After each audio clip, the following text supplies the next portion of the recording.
What's good, YouTube? We're talking college sports in the Deep South, where college football is king. And on the plains of Auburn, the battle cry is War Eagle. Once again, it's Kennard Vernon Stewart here for the podcast, and I am not done with you all yet tonight. It is day 2 of fall camp for the Auburn Tigers. I want you guys to go ahead and like this video. And once you hear the content, go ahead and subscribe to the channel and comment what you think. All right, so day 2 of fall camp for the Auburn Tigers. Of course, Gus Malzahn is not necessarily the most transparent as it relates to media, diving into practices and things of that nature. But I'm going to help you all out tonight. It's a couple of guys, well, actually 3 guys that I really want to look at as far as impactful players of the 2019 recruiting class. Now, let's rewind this thing back to 2019, the recruiting class, and, everything that Auburn had going on. One, I thought the recruitment of Cameron Kelly out of Chesapeake, Virginia was huge. It showed that Auburn was trying to really, get out of their own comfort zone element. They did a great job of recruiting him. Turns out that family issues caused him to want to go a little bit closer to home. He winds up at UNC. Okay, cool. Also, probably the biggest loss of the 2019 recruiting class was George Pickens out of Hoover High School committing to Georgia. Now, here's the thing. Georgia was depleted of their wide receivers. Kirby Smart had to do something quickly. So it just made sense. All right, so long story short, here we are. Fall camp, day 2. Of course, you have the quarterback battle going on, Joey Gatewood and Bo Nix. It depends on, it's just going to come all the way down to leadership. And from all intents and purposes, Gus Malzahn is putting these guys in some very adverse positions to see how they respond.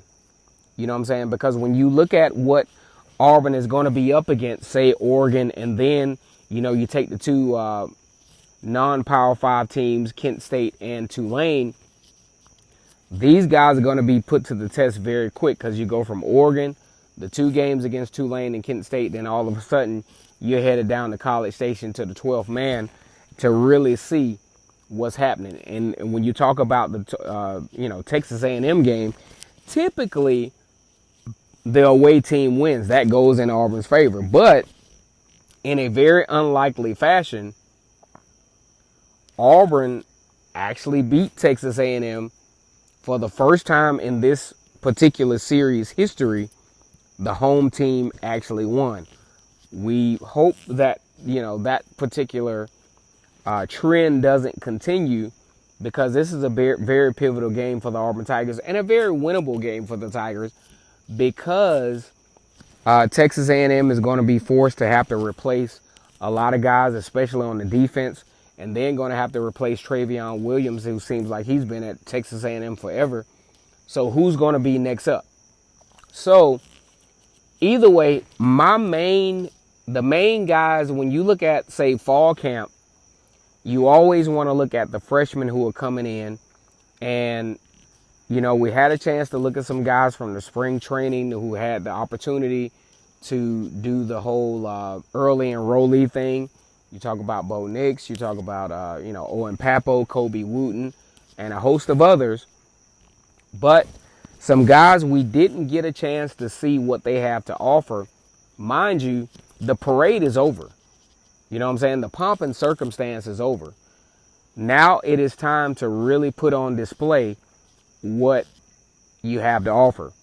What I was really impressed with this last recruiting class is the fact that Auburn had the opportunity to snag 3 very, very highly touted defensive linemen from the state of Mississippi.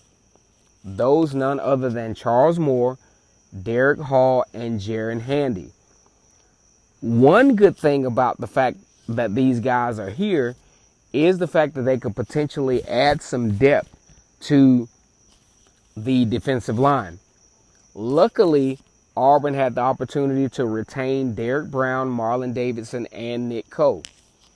Also, when I talked about this on a video yesterday, the fact that there are some injuries that are at hand. Quintus Miller will probably play. They say that we're probably going to play week 1. So that's an injury that we got to look at. But at the same time, if you can get some production out of the, some guys who are coming in from, right out of high school, that could be really, really huge for the Tigers. You know what I'm saying? Because you look at the possibility of being able to supplement some talent. These guys, especially, I think out of all of the guys involved, Jaren Handy has garnished the most praise. He has the size, looks like he's ready to come up, come up and make some impact with the Auburn Tigers. And look, this is a huge deal. You're talking about taking 3 guys out of the state of Mississippi and bringing them over to Auburn. You talk about, say, Jaren Handy was at LSU. He had committed to LSU for a little bit. And now, being Auburn Tiger, that's cool. Derick Hall and, Charles Moore, that's going to be a huge get. These are huge gets for the Tigers and could play, an immediate role in the defensive line for the Auburn Tigers. I think back to 2013.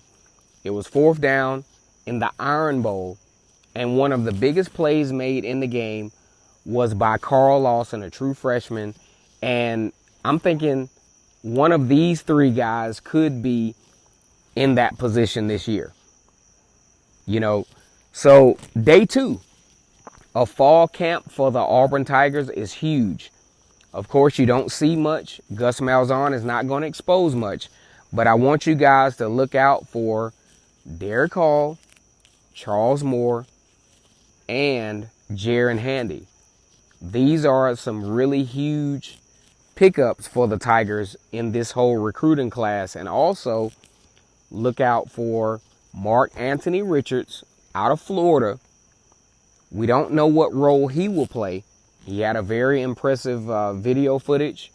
They say that, he reminds the Tigers, a lot of the coaching staff of, Kerryon Johnson, very athletic.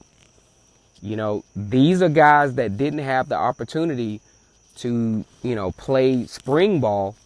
So day 2 for the Auburn Tigers, you don't see much, but you got to look at between the lines what you may see down the stretch. Jaren Hall, one of these guys are going to be a household name. Maybe not a household name, but will be very productive by midseason. Once again, it's Kennard Vernon Stewart here for the podcast tonight. For Vernon Speak Sports Auburn. It's always great to be an Auburn Tiger, and on this channel in the Deep South where college football is king, the battle cry is War Eagle.